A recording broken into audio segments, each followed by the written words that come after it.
Okay, folks, it's your buddy Mike Messier, Mike's Instant Movie Review.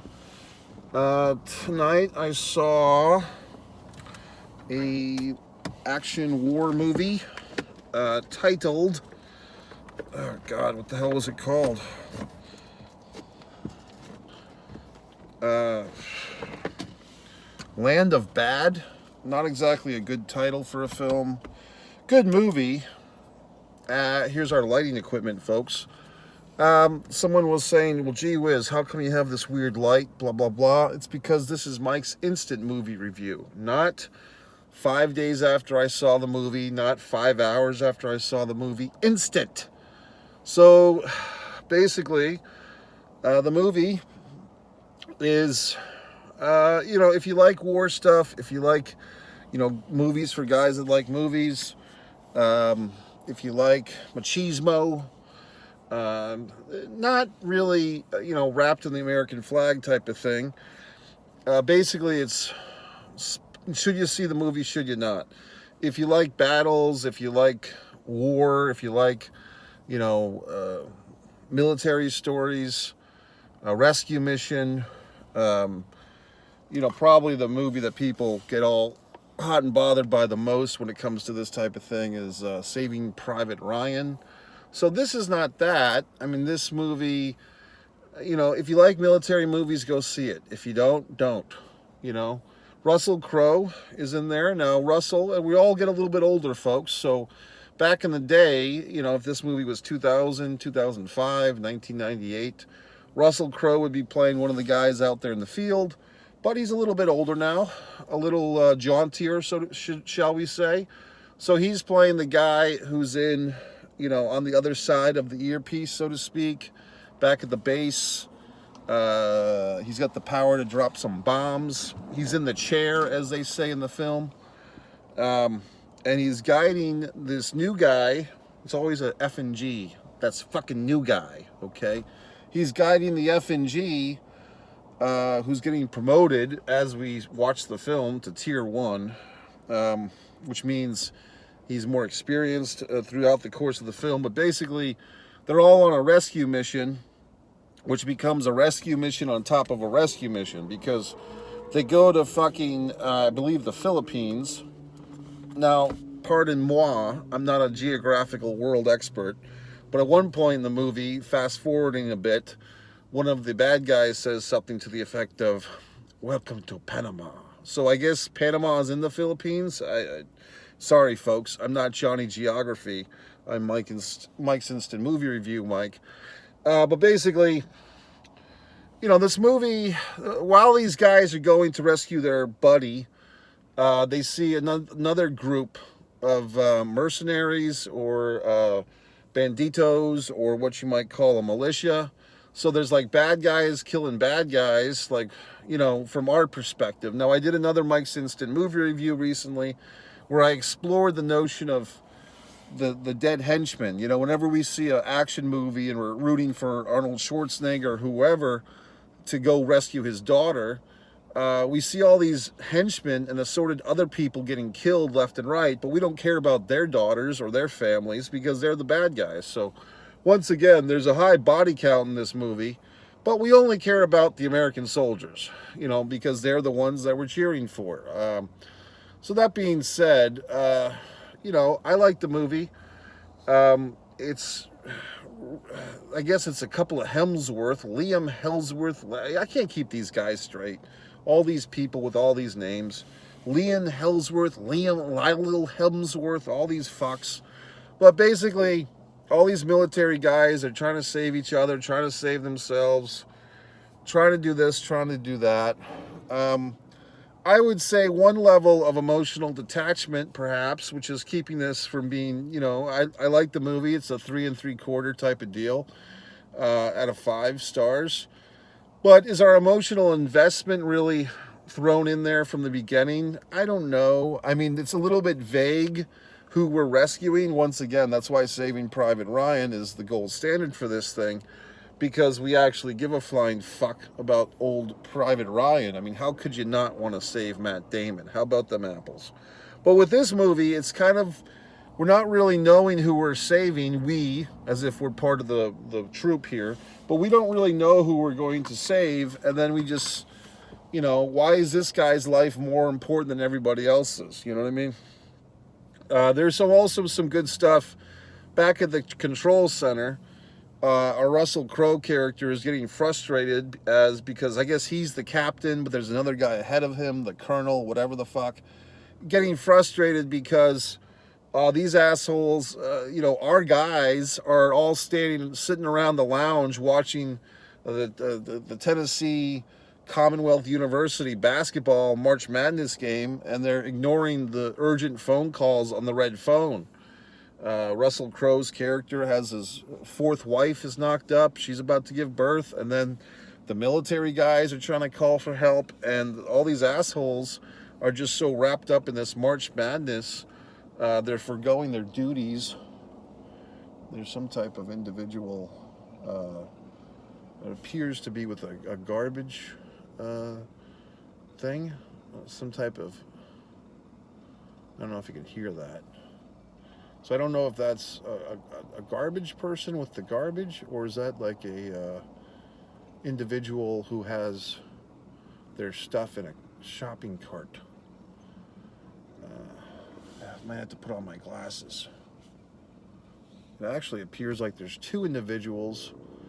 They appear to be some type of professional cleaning staff for this office building. Okay, we're fine. So anyway, there's a lot of stray cats here in Jacksonville, Florida. You know, I'm a cat person. I don't like to see these cats as strays, but they seem to survive. You know, they seem to be okay. So anyway, what's next? I like the movie. I mean, my favorite movie of 2023, in case you were asking, was The Covenant. I thought The Covenant was an excellent film. Jake Gyllenhaal, still have trouble saying his name after 20 years. But the fucking Covenant, if you haven't seen it by now, see it for Christ's sakes. That was my favorite movie of last year. Similar type of story. I think The Covenant was much more epic, much more personal. I believe it was actually based on true events. This one, we're kind of covering the same ground. You know, never leave a man behind routine, and honor your word, honor your country. I mean, we do. Russell Crowe's Australian, correct?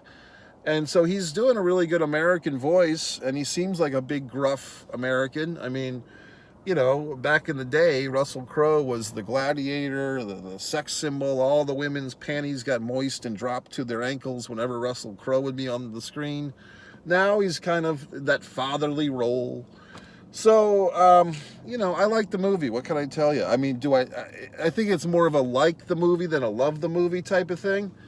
Am I going to rush out and see it again? No. But, I mean, I think it's a good movie. It's a movie for guys that like movies. You know, Hamburger Hill. You know, like, people don't talk about Hamburger Hill, one of these war movies from 1987. They might talk about Platoon, they might talk about Full Metal Jacket, but Hamburger Hill is kind of up there too, but people don't talk about it, and I think this movie is one of those movies that if you happen to see it, you say, oh, that was a pretty good movie. But are you going to fucking sing a song about it? Are you going to fucking, is it going to go down as one of the greatest war movies of all time or anything? No. I don't want to say it's not paint by numbers per se. I mean, there are some cliches in this thing. The new guy has to learn the ropes. You know, everybody has to look out for everybody. You see your buddy get killed. There is, like, you know, in these, and I know that not everyone that watches my videos is from America. I appreciate everyone who's tuning in. The Bob Marley review got a lot of good traction, so maybe some of you folks are coming back from that one.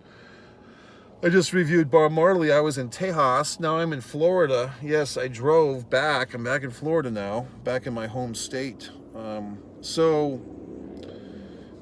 In this one, you have, like, in American films, there's typically a point where, like, the good guy is at, you know, the bottom, like, I don't want to say ground zero, but basically the good guy is at his most desperate. He's at his very worst, his pit of despair, whereas he's at the mercy of the villain. And the villain typically, will like sharpen some knife, or he'll like, tap a hammer in his hand, basically indicating, I'm going to torture you, Americano. And then the villain will give like some political speech where you kind of feel like sympathetic towards the villain. You're like, oh, maybe he's not so, like something like, you Americans, you don't realize all the evil that you do because you drink your milkshake and you eat your hamburger and you watch it on television for 5 minutes between cartoons. My people are living this nightmare. My people are living this hell. So then they get to give like the opposing point of view, where the the supposed bad guy or the bad guy gives his little diatribe where he explains how his country's oppressed and how his country is, fucking whatever the fuck, in poverty or daily violence. You Americans drop bombs on our heads and then flip the channel to your cartoons. My people live with the bombs every day. So we have one of those type of moments in this movie, and so on and so forth. We have the prison camp. The American guys are all bloodied and all beat up, and so it is what it is. I mean, and this stuff really happens. I'm not degrading it. I mean, I am thankful to our U.S. military. Thanks to looking out for us and all that good stuff. I typically give respect, folks, just so you know, to anybody who does something that I wouldn't want to do myself. Okay? So, I mean, that's kind of my, easy paradigm for respect, meaning something legal and moral. So for the U.S. military, I always give them a lot of respect because they're doing something that I wouldn't have the wherewithal to do. I wouldn't have the physical stamina. I wouldn't have the mental capacity. I wouldn't have the emotional capacity to be in the military, especially in times of war, in times of conflict. I don't think I could handle it. So I always give credit and I always give respect. But in these movies, we could also be a little bit critical of the film and say that there are a lot of cliches in this one. And also, just by the mere fact that it took me 30 seconds to remember the name of the movie, Land of Bad is not a particular good title for a film. I do give credit to one of the actors. I don't know. I assume that they were, temporary, but they had Land of Bad tattooed on his arms, which basically, the way that I interpreted it, that's any type of territory that these guys are, going into for a rescue mission or attack mission or whatever the fuck. It's always Land of Bad. So I like that. I don't want to say, well, why not? Why do I always say that now? I don't want to say, and then I just say whatever the fuck I don't want to say. I don't want to say that the sky is blue, but, the sky is blue. Well, I will say that for whatever the fuck reason, temporarily, in some regard, reminded of Predator, the original Predator, I believe 1986, 87. Did James Cameron direct that? But you had Arnold Schwarzenegger, you had Carl Weathers, R.I.P., you had Jean-Claude Van Damme, temporarily was cast as the Predator. Didn't make the final cut, though. Jesse Ventura, a couple of other big guys. And it's kind of like that. Like, you get to be a part of the troop. Like, you feel like you're part of the good guys. You're part of the Magnificent Seven, if you would. And with this, I certainly felt that way. You get all riled up and excited. So I give the movie like 3 3/4. It's a military movie. It's a in the jungle movie. It's a shoot 'em up, kill 'em up, good guys, bad guys, blah, blah, blah. You know what I mean? Is it as, last summer's big one was The Sound of Freedom. This movie is not going to be that controversial, nor is it going to be as epic and as grand as The Covenant with Jake Gyllenhaal from 2023, but nevertheless, I say it's a good movie. I enjoyed it. I'm not complaining, and that's it. So what other movies are coming up, folks? Mean Girls, I didn't even do a review of the Mean Girls musical because I slept through most of it. Maybe I'll do a half review or whatnot. There was some U2 concert film tonight that I didn't see. Anyway, MikeMessier.com. Go there, scroll to the bottom, and buy one of my books, why don't you? Subscribe, share the video, etc. Mike Messier. God.